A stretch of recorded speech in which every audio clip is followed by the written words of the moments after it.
Boa noite mais uma vez. Convido você a abrir a sua Bíblia no livro de Jó, capítulo 1, versículos de 1 a 12. Essa é uma história muito conhecida. Jó, capítulo 1, versículos de 1 a 12. Mas é um texto que sempre traz lições, ensinamentos importantes para as nossas vidas. É sempre bom meditar na palavra de Deus, principalmente porque o livro de Jó é um livro que toca em muitos corações, porque Jó é aquele livro que vai tratar de uma das questões mais antigas da história da humanidade. Por que sofrem os bons, né? Eu não digo bons no sentido absoluto, porque ninguém é bom, só Deus, mas os fiéis, aqueles que servem a Deus, ainda assim sofrem. E quem de nós nunca fez essa pergunta, Senhor, por quê? Né? Por que isso está acontecendo comigo? Jó é um homem que tinha tudo que a vida poderia proporcionar. E ele tinha fé em Deus, que é algo principal, mas ele sofre terrivelmente.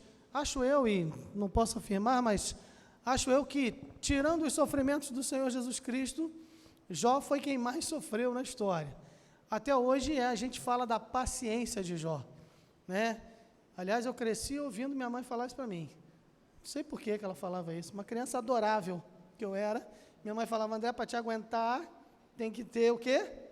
Paciência. Não sei por que minha mãe falava isso, né? Mas o fato é que a gente escuta muito isso. Tem que ter paciência de Jó para lidar com esse chefe, tem que ter paciência de Jó para lidar com esses alunos, tem que ter paciência de Jó para lidar com esse pastor, tem que ter paciência de Jó para lidar com isso ou com aquilo.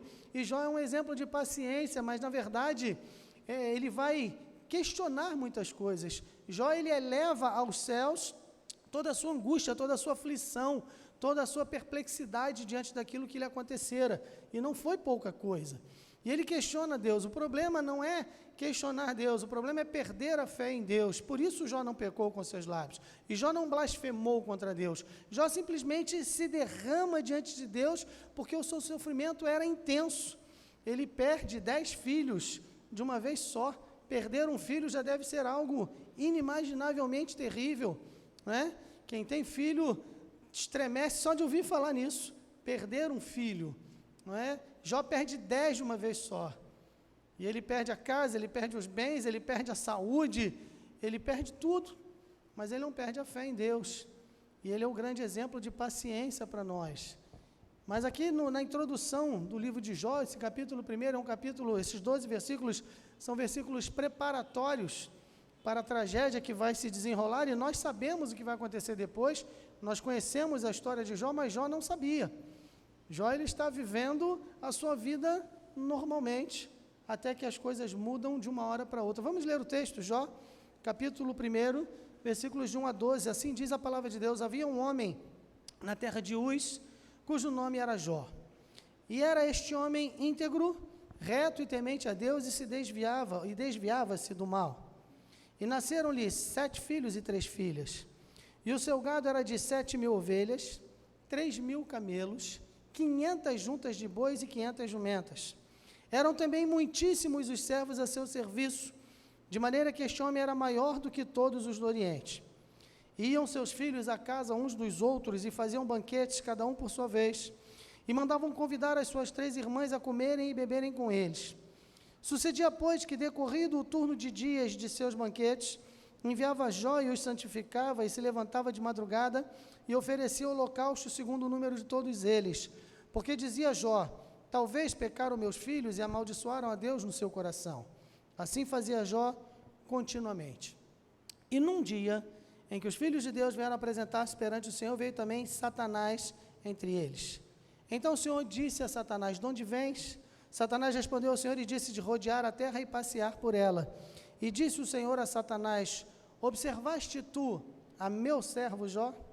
Porque ninguém há na terra semelhante a ele, homem íntegro e reto, temente a Deus e que se desvia do mal. Então respondeu Satanás ao Senhor e disse, porventura teme Jó a Deus debalde, palavra que significa em vão? Porventura tu não cercaste de sebe a ele, a sua casa e a tudo quanto tem? Não puseste uma cerca em volta dele? É isso que Satanás está dizendo. A obra de suas mãos abençoaste, o seu gado se tem aumentado na terra. Mas estende a tua mão e toca-lhe em tudo quanto tem, e verás se não blasfema contra ti na tua face. E disse o Senhor a Satanás: eis que tudo quanto ele tem está na tua mão, somente contra ele não estendas a tua mão. E Satanás saiu da presença do Senhor. Até aqui a palavra de Deus. Quando eu era criança, minha mãe tinha uma sandália de plástico duro, que ela botou o nome, não sei porquê, de Catarina. Este é um nome que me traz trauma, eu tenho trauma deste nome. Não sei se tem alguém chamado Catarina aqui, alguém te visitando, não é nada contra você, mas este nome me assusta.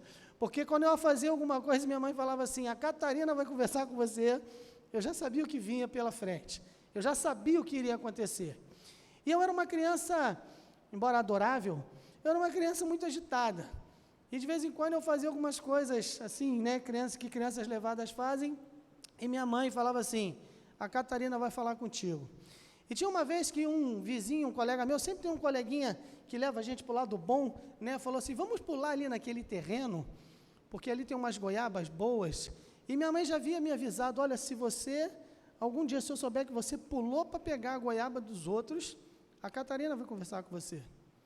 E aí eu ficava olhando aquelas goiabas e elas me pareciam tão boas, né?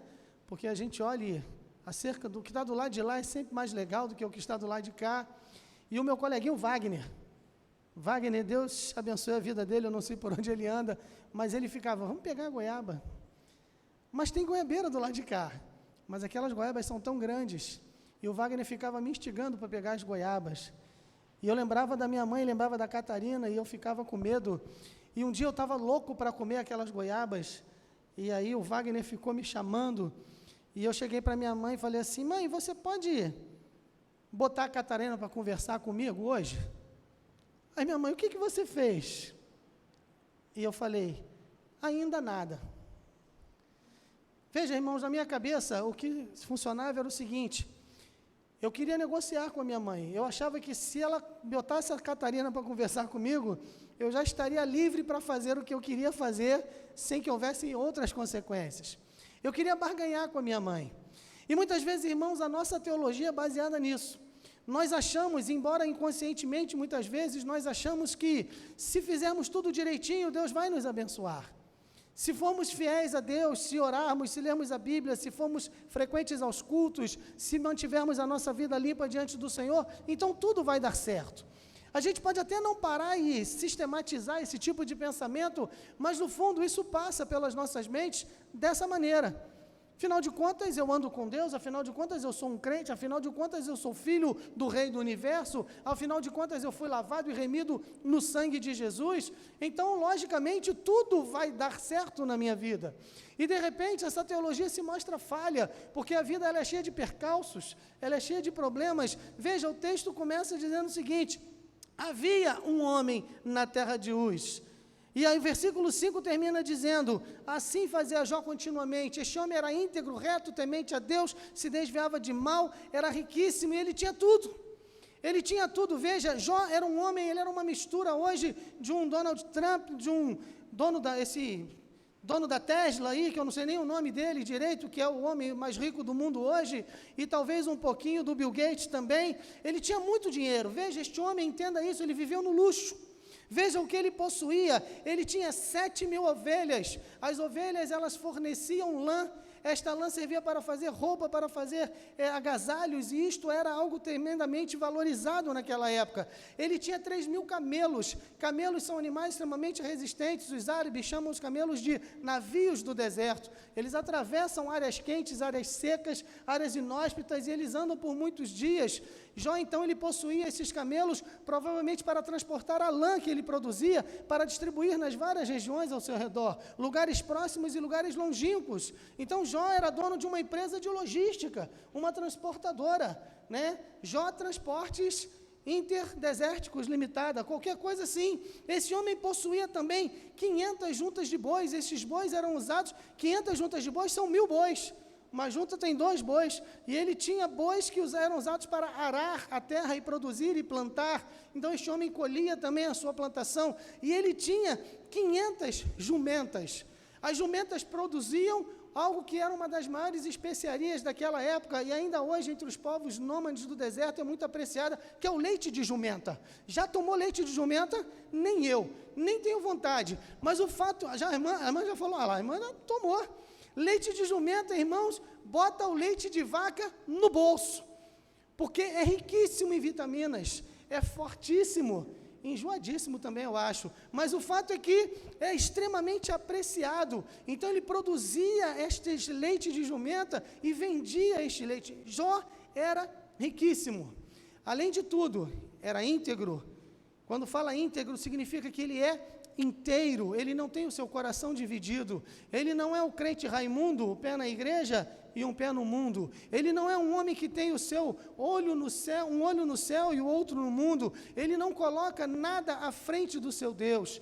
Não significa que ele era perfeito, não significa que ele não pecava, claro que não, mas era um homem que tinha Deus como sua prioridade. Ele era temente a Deus, ele se desviava do mal. Um homem tão rico, um homem com tantas relações comerciais, certamente sofria muitas tentações, muitas propostas. Ou você acha que propina é coisa do mundo de hoje? Propina sempre existiu. Aquele dinheiro por fora, aquela coisa a mais, aquele roubar no peso. Já no Velho Testamento, no livro de Levítico, Deus dizia que pesos falsos e balanças falsas são abomináveis aos olhos de Deus. Então era um homem que não roubava, que não trapaceava, um homem que não fazia transações escusas, escondidas, não havia nada por baixo do pano. Então veja, um homem rico, um homem comerciante, um homem famoso, um homem respeitado, um homem admirado, um homem invejado, mas um homem que andava com Deus. Mas existia mais na vida de Jó. Ele tinha 10 filhos, e veja que já eram filhos criados, porque cada um morava na sua casa. Já eram filhos adultos, não tinha mais que acordar cedo, botar as crianças para a escola. Imagina 10 crianças correndo, vai para a escola, para de puxar o cabelo da tua irmã, cadê o caderno, sumiu meu tênis, mãe, cadê minha mochila? E não tinha mais isso na vida de Jó, essa fase já passara. E o Marcelo está ali rindo, porque ele sofre com 2, né, Marcelo? Você tem 2, você está em Daniel e Samuel, mas ele tinha Daniel, Samuel, Joel, Amós, Obadia, Jonas, Miqueias, era um monte de gente. E era um tumulto, mas essa fase já tinha passado. Suas filhas também não eram mais adolescentes, não tinha nenhum jovem tatuado, buzinando na porta, querendo levar suas filhas para sair. Essa fase também já passou. Não tinha nada disso. Ele vivia uma vida tranquila, e eu imagino Jó todos os dias acordava de manhã, abria a janela, olhava o campo e via os bois, as jumentas, os camelos e os seus muitíssimos servos que trabalhavam, e ele está contente, ele está feliz, ele abraça a sua esposa. Como era o nome da esposa de Jó? Não sei, a Bíblia não diz. Ele falava, Jó, você é a mulher fantástica que Deus me deu, como Deus nos tem abençoado, vamos tomar um café. Eles se sentavam, oravam, agradeciam, e viviam a sua vida. E diz mais, Jó, ele era um sacerdote do seu lar. Quando seus filhos faziam aniversário, e isto é um ponto também favorável a respeito de Jó, é que os seus filhos, eles comemoravam cada vez na casa de um, o que mostra que era uma família unida, eram 10 irmãos que se davam bem. Que família fantástica, que harmonia familiar existia na vida deste homem. E cada vez que um fazia aniversário, iam os outros 9 para lá, e eles festejavam, comemoravam, provavelmente chamavam amigos, e quando terminava, o texto diz que Jó, veja no versículo 5, sucedia, pois, que decorrido o turno de dias de seus banquetes, enviava Jó, e os santificava, e se levantava de madrugada, e oferecia holocausto segundo o número de todos eles, porque dizia Jó, talvez pecaram meus filhos, e amaldiçoaram a Deus no coração. Veja, são jovens ainda, talvez naquele momento de festa, de alegria, alguém tenha dito uma bobagem, tenha se desviado, um gracejo indecente, que Paulo chama de chocarrices, não é cachorrice não, tem gente que lê, não faça cachorrice, também não faça cachorrice nem cachorrada com ninguém, mas o termo é chocarrice, que são gracejos indecentes. Talvez algum deles tenha feito algo assim, e Jó ia lá ao final da festa e orava, mas veja, o texto diz que ele sacrificava. Nós estamos num contexto de Velho Testamento, e aqui literalmente alguma oferta era colocada diante do altar, algum animal era morto, para que o sangue daquele animal fosse aceito no lugar dos seus filhos que talvez houvessem pecado. Ao final de cada festa, Os seus filhos eram lembrados por Jó, ainda de madrugada, quando ele se levantava, ele levava um animal, ele sacrificava, o animal gritava, o sangue era derramado, o animal morria, cada filho tinha a oportunidade de lembrar, aquele animal morreu por mim, Deus está satisfeito, favorável a mim. Que homem extraordinário é este Jó. Ele não é apenas rico, ele é rico, ele também é sábio, ele é previdente, ele é um homem de comunhão com Deus. E aí talvez Jó pensasse que a sua vida ia ser assim até o final dos seus dias. Talvez ele estivesse achando, vamos agradecer a Deus, vamos continuar trabalhando, e um dia quando eu morrer, o que todo pai pensa? Vou deixar para os meus filhos o que eu tenho. Seja muito ou seja pouco, é isso que os pais pensam, né? Eu vou deixar o que eu tenho para os meus filhos, eu trabalho para ele, o próprio apóstolo Paulo diz que os pais devem tesourar para os filhos, ok? É um pensamento natural. Mas o texto não acaba no versículo 5. Se acabasse no versículo 5, se fosse, Swindoll fala que se fosse uma cena de teatro, a cortina desceria, haveria um intervalo e as pessoas ficariam pensando em como Jó era feliz. Se fosse uma cena de cinema, a luz na tela ia diminuindo para mudar e voltar um outro quadro feliz. Mas o versículo 6 diz assim, e num dia, sempre há um dia. Sempre há algo que pode acontecer na nossa vida que vai trazer tormento, que vai trazer dor, que vai trazer luta. Jó não acorda naquele dia imaginando, será que hoje tudo vai dar errado? Claro que não. Ele estava vivendo a sua vida, ele temia a Deus, ele era íntegro, correto, respeitado, abastado, seus filhos eram felizes, viviam bem uns com os outros, viviam bem com os pais, mas um dia, nós somos transportados agora aos mistérios das regiões celestiais. Os anjos se apresentam, filhos de Deus aqui são os anjos que se apresentam diante do Senhor. Sim, eles vão diante do Senhor, eles louvam, eles adoram, eles prestam conta das missões que recebem. Anjos são criaturas, são seres espirituais extremamente ativas. E elas estão ativas no mundo, os anjos são espíritos ministradores enviados em nosso favor. Então os anjos trabalham e elas vão diante do trono do Senhor. E aí diz que Satanás vai também entre eles. Veja no versículo 6, veio também Satanás entre eles. A expressão original ali é Ra-Sa-Tan, o Satanás, o Satã, o adversário. É aquele que se coloca contra, ele é contra Deus, ele é contra o homem, ele é contra a santidade, ele é contra tudo que diz respeito a Deus. Agora entenda que Satanás não dá a mínima para você nem para mim. Para ele tanto faz se você vive ou se você morre. O problema dele é com Deus. Ele odeia Deus com todas as forças do seu ser. Porque a Bíblia diz que um dia ele quis assentar-se no trono de Deus e por isso ele foi expulso dos céus. Ele era um querubim ungido, alguém lindíssimo, de uma beleza indescritível, o principal anjo do céu. E ele é expulso de lá, então ele nutre um ódio, e ele sabe já o final da história, ele já sabe o que vai acontecer com ele. Então tudo que ele faz é para agredir, é para atingir a Deus. É a ideia do sequestrador. Se eu quero atingir alguém que é muito rico e eu não tenho como chegar nele, eu sequestro o seu filho, porque ele fica vulnerável nas minhas mãos. E Satanás nos ataca porque ele quer assim ofender a Deus, agredir a Deus. Ele não dá a mínima para você, nem para mim. Nós não significamos literalmente coisa alguma para ele. Tudo que ele sente por nós é ódio e desprezo, porque criaturas inferiores como nós, que a Bíblia diz que fomos criados abaixo dos anjos. E o apóstolo Pedro diz que com respeito à salvação, os anjos anelam perscrutar. Já falei isso para os irmãos, os anjos não entendem que amor é este. Aos anjos que pecaram, não foi dada uma segunda oportunidade. Não foi providenciado um salvador para os anjos que pecaram. Foi providenciado um salvador para os homens que pecaram. Isto infla o coração de Satanás de ódio.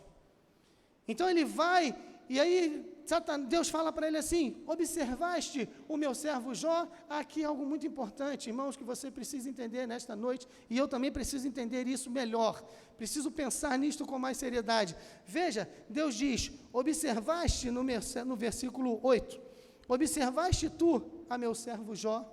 Jó era rico, famoso, conhecido, respeitado, e tudo isso que eu já falei, mas o mais importante é que Deus fala, ele não diz, observaste o grande comerciante Jó? Observaste o homem rico Jó? Observaste o grande pai, Jó? Observaste o excelente marido, Jó? Não. Observaste o meu servo, Jó. A melhor coisa que se pode dizer de você e de mim ou de qualquer ser humano que vive ou vier a viver ou já viveu nesta terra é que era servo de Deus. Quando eu morrer, eu não serei lembrado como alguém rico, até porque eu nunca fui. Eu não serei lembrado como alguém extremamente inteligente, porque sou alguém de inteligência mediana. Eu não serei lembrado de muitas maneiras. Talvez alguém lembre de mim como aquele gordinho, né, que gostava de muita Coca-Cola e que ficou lá pastoreando Vargem Pequena algum tempo. Não sei. Mas o mais importante, eu gostaria e quero muito que quando eu morrer, as pessoas lembrem de mim como alguém que era servo de Deus. Como é que vão lembrar de você? Como é que Deus se refere a você? Porque não se engane, assim como Satanás, que é o adversário, o acusador, ele foi diante de Deus para falar contra Jó, ele vai falar contra você também. Ele chega lá diante do trono de Deus, ele aponta aquele dedo magro dele, feioso, e fala assim: está vendo lá o Gustavo? Está vendo? Com aquela camisa feia, lá do Flamengo? Isso é pecado. Está vendo? E o que Deus diz de você para Satanás? Observaste o meu servo Gustavo? Observaste a minha serva Lourdes? Observaste o meu servo Joel? É isto que Deus tem de ter para falar a nosso respeito. Não importa se você tem prosperidade financeira, se tem, que bom, agradeça a Deus e seja bênção na vida de alguém com aquilo que Deus te deu. Não importa se você tem riquezas, se você teve oportunidade de estudar muito, se você tem muitos diplomas, se você tem muitos títulos, que bom, louve a Deus e use isso em prol, em benefício de alguém. Se você não tem, não há problemas, use aquilo que você tem, seja pouco, seja muito, mas o mais importante é que Deus possa dizer de você: observaste o meu servo? Observaste a minha serva? Deus não está nem um pouco preocupado quanto você tem no banco, ou se não tem nada. Deus não está preocupado com o tamanho da sua casa, se ela é própria ou alugada. Deus não está preocupado que carro você dirige, ou se você anda de ônibus, ou de BRT, ou de metrô. Isto não faz diferença, mas fará toda a diferença se você não for servo do Senhor. Observaste meu servo Jó? Ninguém é na terra semelhante a ele, homem íntegro e reto, temente a Deus e que se desvia do mal. Então respondeu Satanás ao Senhor, e esta é uma pergunta importante: porventura, teme Jó a Deus debalde? Teme Jó a Deus em vão? Aplique esta pergunta a você mesmo. Você teme a Deus por quê? Por que você adora a Deus? Por que você vem à igreja? Por que você canta os hinos? Por que você lê a Bíblia? Será que é porque Deus tem te dado tudo? Será que é porque as coisas estão caminhando muito bem na sua vida? Mas veja, num dia, como aconteceu com Jó, tudo pode mudar. E eu fico lembrando e pensando no sofrimento de Jó, como eu falei, talvez abaixo de Jesus Cristo ninguém tenha sofrido tanto quanto ele. O seu sofrimento foi terrível. Num dia só todas as coisas acontecem. Eu não li os versículos seguintes, mas você conhece a história. Se não conhece, leia o capítulo, e você vai ver que as tragédias elas foram se sucedendo, e alguém chegava com uma notícia ruim, mal ele tinha acabado de falar, o outro vinha e trazia uma outra ainda pior, até que por fim chega a notícia derradeira que todos os seus filhos morreram. E Jó então tem que enterrar os seus 10 filhos, e ele senta ao lado ou à frente das sepulturas, ele rasga a sua veste, ele vai dizer: nu saí do ventre da minha mãe, nu tornarei, o Senhor deu, o Senhor o tomou, bendito seja o nome do Senhor. Mas logo no capítulo 2, no versículo 9, talvez, a sua esposa que está angustiada, sofrendo terrivelmente, com o coração sangrando, não critique aquela mulher, ela perdeu 10 filhos num dia só e você não. Aquela mulher se ajoelha, talvez, ela bota a mão nos ombros do seu marido e talvez sussurre com amargura, com fel na sua boca: amaldiçoa Deus e morre. Por que você teme a Deus? Será que nós somos crentes apenas do tempo bom? Quando o sol está brilhando, as flores desabrochando, os pássaros cantando, há perfume no ar, é primavera na cidade, tudo está lindo?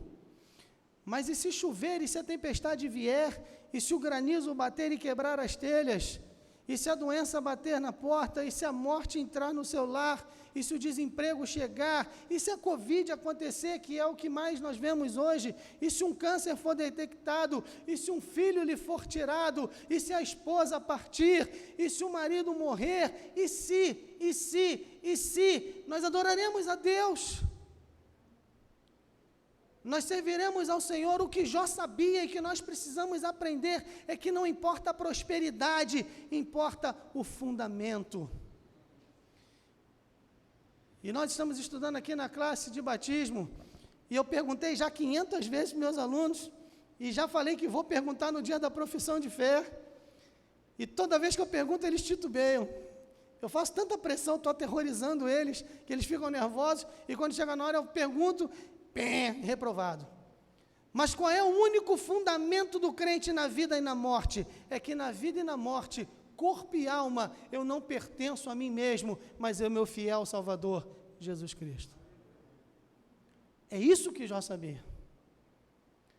Porque Jó, lá no capítulo 19, no versículo 25, depois de ser acusado e ouvir tantas acusações infundadas dos seus amigos, de homens que não tinham esta compreensão, ele vai dizer, eu sei que o meu Redentor vive e que por fim se levantará sobre a terra. Não venha me dizer que não há graça no Velho Testamento, porque aí está a graça, aí está a redenção, e a redenção do corpo. No meu próprio corpo, na minha pele, verei a Deus, os meus olhos o verão e não outros. É isso que fez a diferença na vida de Jó. Sabe, irmãos, quando eu fico olhando para essa história, Satanás começa a argumentar com Deus e Deus diz, tá bom, Jó, então, tá bom, Satanás, vai lá então e faz o que você quiser. Eis que tudo quanto ele tem, no versículo 12, está na tua mão, somente contra ele não estendas a mão. Mais uma lição importante aqui é que Satanás só pode fazer aquilo que Deus permite. Primeiro Deus diz, olha, você pode tocar em tudo que é dele, mas não toque nele. Então Jó vai perder tudo, até mesmo seus filhos. Mais à frente, Satanás vai voltar e Deus diz, agora você pode tocar nele, mas não mate. E Jó fica coberto de feridas, da planta dos pés à raiz dos cabelos, o seu corpo é coberto de feridas, bolhas que coçavam, que estouravam, que sangravam. Ele vai sentar no meio de um monte de lixo, ele pega um pedaço de caco para ficar se coçando. O sofrimento era terrível, ele está com febre, ele está suando, a sua garganta está seca, os seus dentes apodreceram, caíram. Ele fala, fiquei apenas com a pele da minha boca, só a gengiva. Ele fala, o meu hálito se tornou insuportável, a minha mulher, as crianças zombam de mim, as pessoas me apedrejam. Eu sou agora um espetáculo de desespero, um espetáculo de miséria, um espetáculo de derrota. E é este homem que vai dizer, eu sei que o meu Redentor vive. E que diz, ainda que ele me mate, nele esperarei. Irmãos, nós precisamos entender, tudo o que acontece, Lloyd Jones dizia isso, tudo o que acontece na nossa vida deve ser encarado sob 3 pontos de vista principais. Em primeiro lugar, quem eu sou? Eu sou um servo do Senhor. Eu não pertenço a mim mesmo, e se eu não pertenço a mim mesmo é porque eu sou dele, e se eu sou dele, ele faz o que quiser comigo, mas eu confio no seu amor, eu confio na sua graça, eu confio na sua misericórdia, eu confio na sua empatia, eu confio neste amor imensurável que mandou Jesus morrer no meu lugar, e ainda que eu não entenda, eu sei quem eu sou, e eu não vou negar a minha fé. Em segundo lugar, para onde eu estou indo? Eu estou indo para o céu. Eu estou indo para o céu. Cada dia da minha vida, não importa quanto tempo falte, um mês, um dia, 15 minutos, 30 anos, não importa, cada dia é um passo que eu dou em direção ao céu. É como quando você está correndo e a tempestade vem chegando e ela vai te pegar e você vai correndo e a porta está fechando e você corre um pouquinho mais e você chega e você entra e você está abrigado. Um pouco mais, mais alguns aniversários, mais alguns casamentos, mais algumas festas, mais alguns sorrisos, mais algumas lágrimas, mais alguns funerais, mais algumas vitórias, mais algumas derrotas e você estará em casa e nada mais poderá te atingir. E em terceiro lugar, o que me espera quando lá eu chegar? Aí, irmãos, a gente só pode usar a imaginação, porque nem olho viu, nem ouvido ouviu, nem com os olhos se contemplou um Deus além de ti que trabalha por aqueles que nele espera. E Paulo parafraseia isso dizendo que nenhum olho contemplou aquilo que Deus tem preparado para os que são seus. É isso que Jó sabia. Então, irmãos, pensando nestas coisas, eu quero compartilhar com você 4 princípios eternos, que são verdades eternas, verdades imutáveis, verdades que não mudarão nem serão removidas até a consumação dos séculos. E que nos ajuda, muitas vezes, não a entender, porque muitas vezes nós não entendemos. Já compartilhei com os irmãos que, às vezes, algumas pessoas me procuram e elas passam por situações tão terríveis, e às vezes eu fico pensando, meu Deus, eu nunca passei por isso. Já passei por momentos terríveis na minha vida, mas às vezes as pessoas compartilham algumas coisas e eu fico pensando, puxa vida, o que eu passei não é nada, porque as pessoas passam por momentos muito ruins. E as pessoas às vezes me perguntam, pastor, por quê?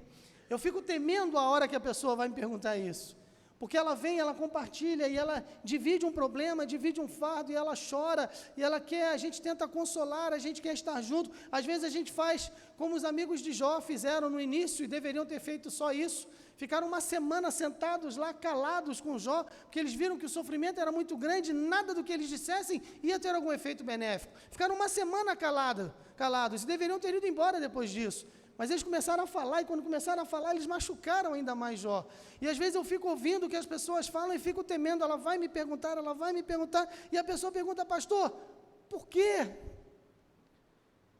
E eu sou obrigado a dizer, eu não sei.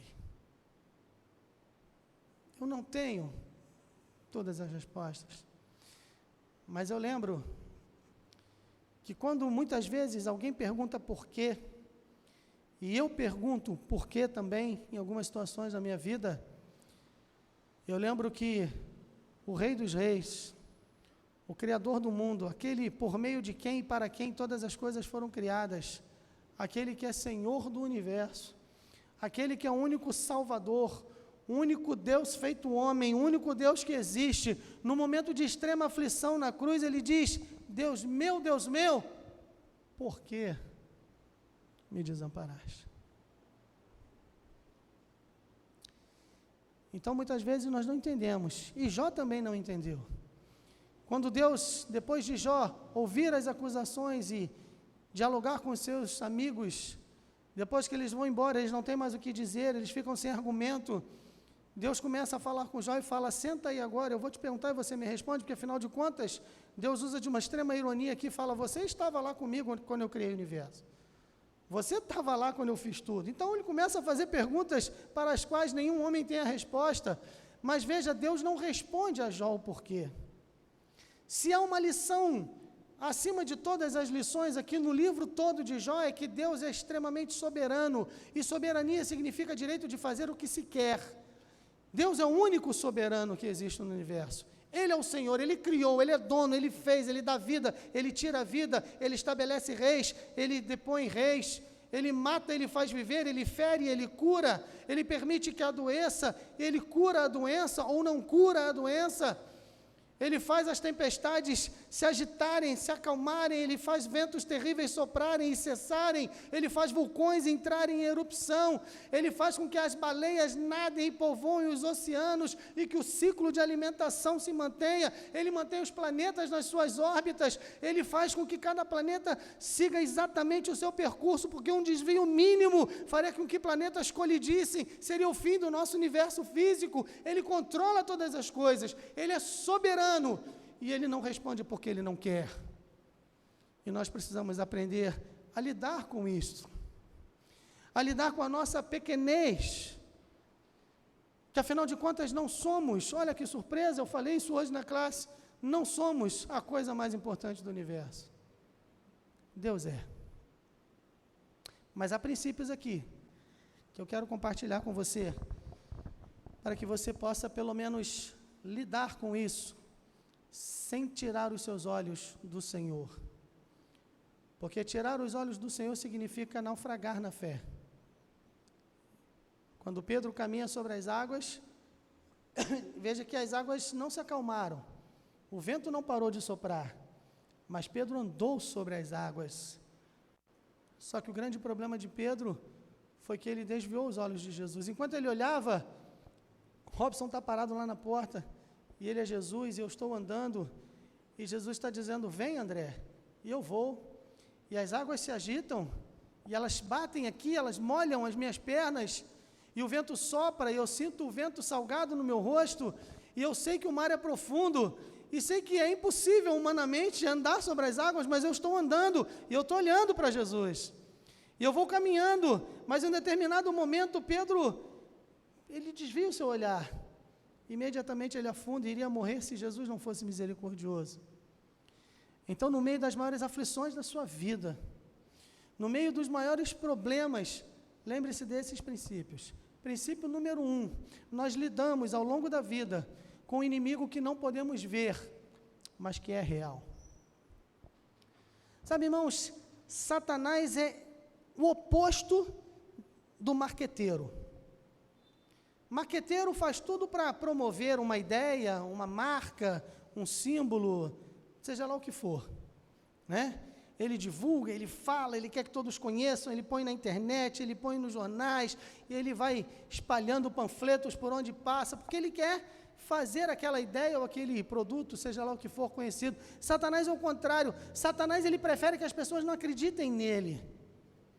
E é interessante como hoje existem tantas pessoas que falam, o diabo não existe.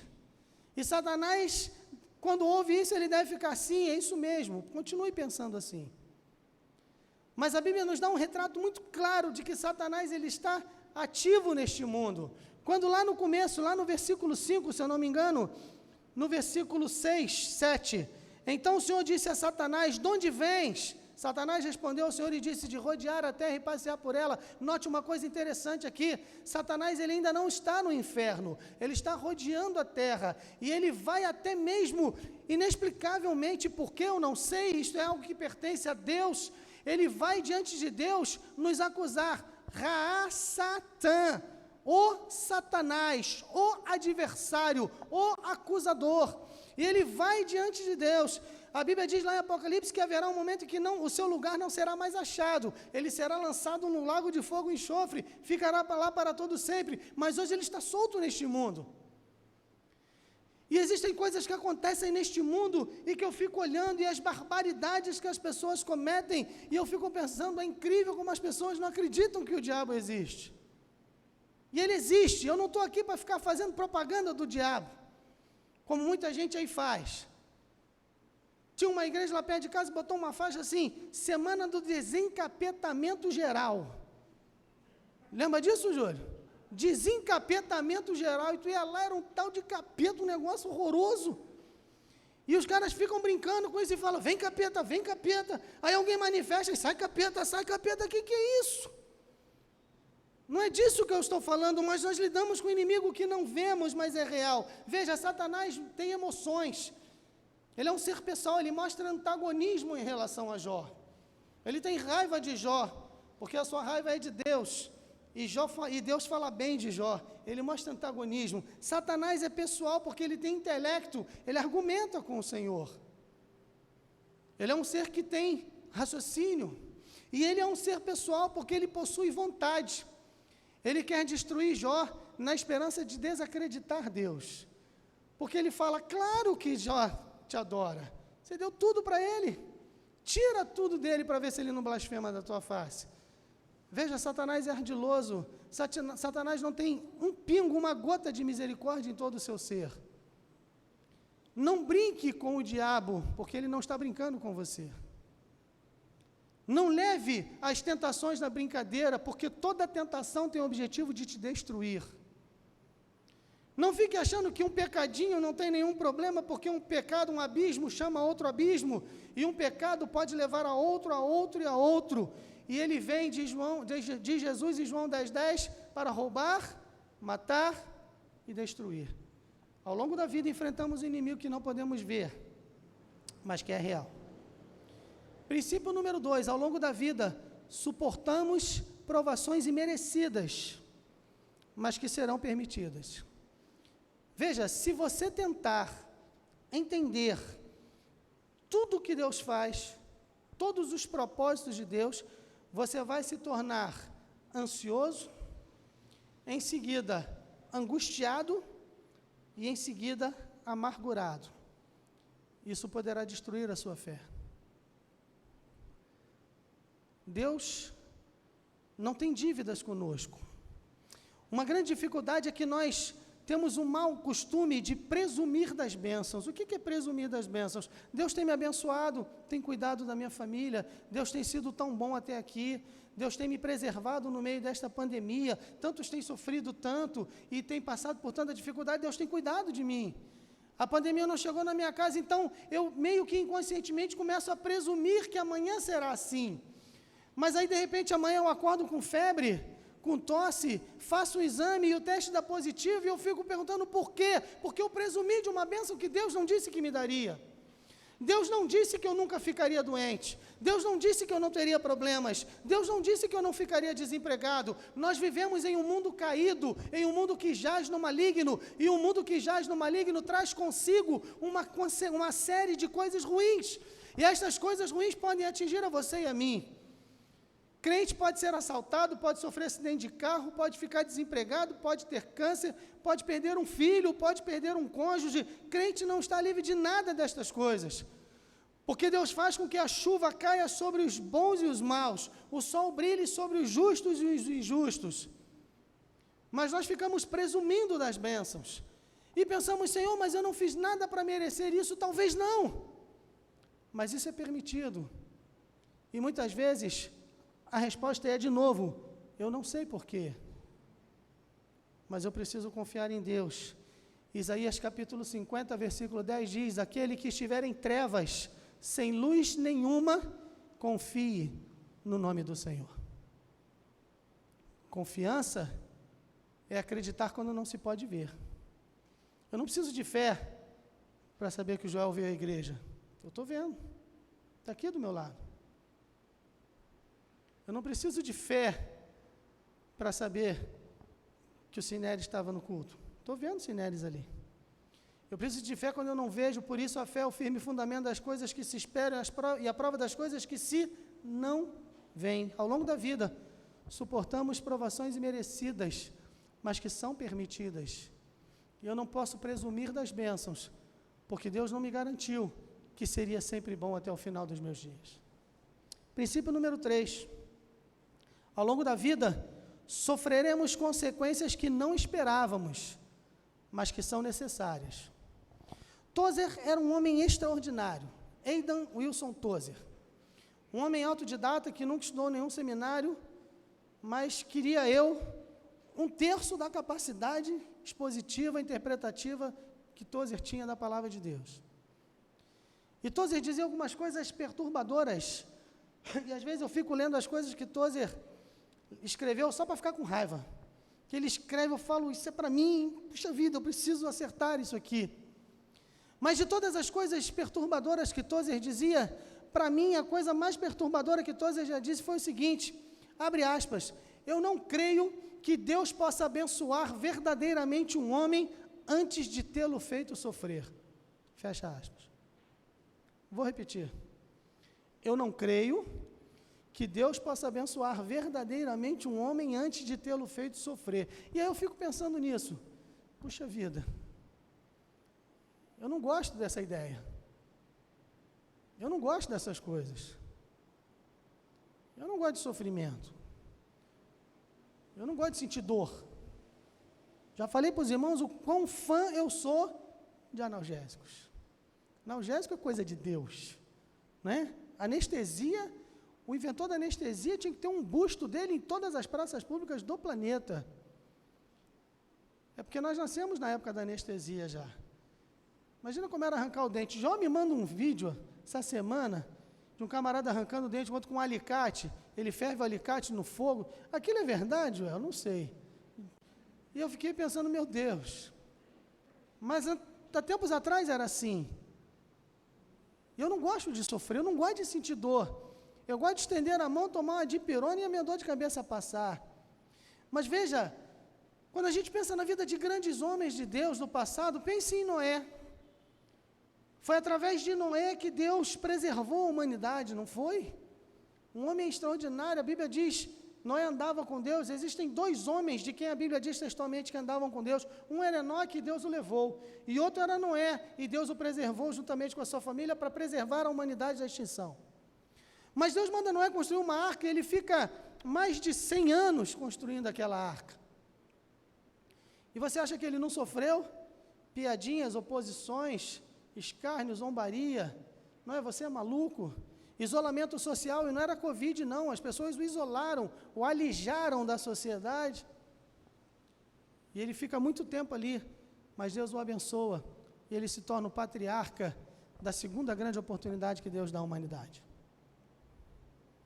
Aí eu penso em Abraão, o pai da fé, amigo de Deus. Deus mesmo diz: encontrei Abraão, meu amigo. Este homem extraordinário, o patriarca da nossa chamada religião. 3 grandes religiões do mundo têm Abraão como seu patriarca: o judaísmo, o cristianismo e o islamismo. Um homem famoso, mas Deus um dia fala assim: Abraão, pega o seu filho e oferece em sacrifício. E Abraão vai, e ele vai até o Monte Moriá caminhando com o seu filho, e ele fica 3 dias caminhando. E você acha que naqueles dias, 3 dias, Abraão não sofreu? Ele já havia sofrido quando teve que mandar Ismael embora. Mas eu acho que naqueles 3 dias, Abraão envelheceu mais do que ao longo de toda a sua vida. Pense em Davi, o grande rei de Israel, do ramo de quem veio o Messias. Ele foi perseguido, Saul tentou matá-lo, ele foi caluniado, seu filho queria matá-lo, ele passa por grandes sofrimentos, e tantos outros. E eu, que não chego aos pés de nenhum deles, quero passar a minha vida sem sofrer e fico aborrecidinho quando sofro. Ao longo da vida sofremos consequências que não esperávamos, mas que são necessárias, porque Deus está moldando-nos segundo a imagem de Cristo, transformados de glória em glória segundo a imagem de Cristo, o Senhor.